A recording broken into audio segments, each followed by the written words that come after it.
थांबा, फक्त एक क्षण थांबा. आता मी तुम्हाला जे सांगणार आहे ते कुठली साधी कथा नाही. ते आहे गरुड पुराणातलं एक असं कटू आणि भयानक सत्य जे ऐकून तुमच्या अंगावर काटा येईल. आपल्या घरात जेव्हा मुलाचा जन्म होतो तेव्हा आनंदाला पारावर राहत नाही. ढोल ताशे वाजतात, मिठाई वाटली जाते, वडिलांना वाटतं माझा वारसा आला.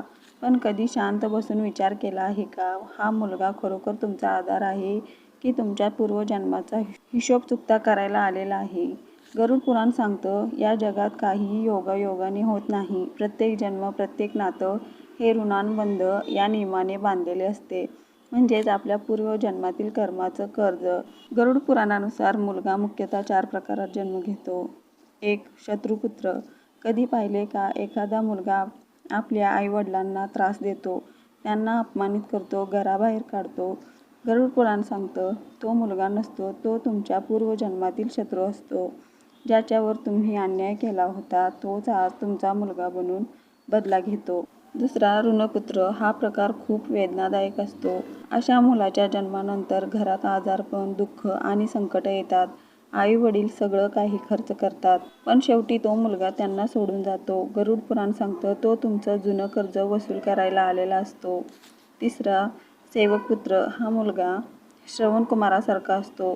तो आई वडिलांची सेवा करतो, त्यांच्या प्रत्येक सुखदुःखात साथ देतो, कारण तुम्ही पूर्वजन्मात त्याच्यावर उपकार केलेले असतात. 4. धर्मपुत्र. हा अत्यंत दुर्मिळ असतो.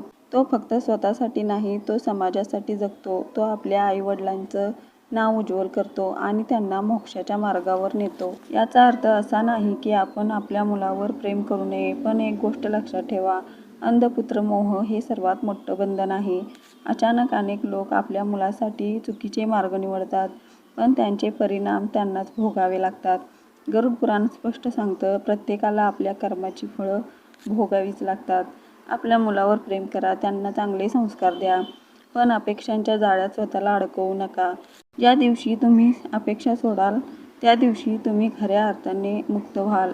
जर हा व्हिडिओ तुम्हाला विचार करायला भाग पाडत असेल तर एक छोटं काम नक्की करा. हा व्हिडिओ शेअर करा, कमेंटमध्ये तुमचं मत लिहा आणि अमरकथा चॅनेलला सबस्क्राईब करायला विसरू नका. धन्यवाद.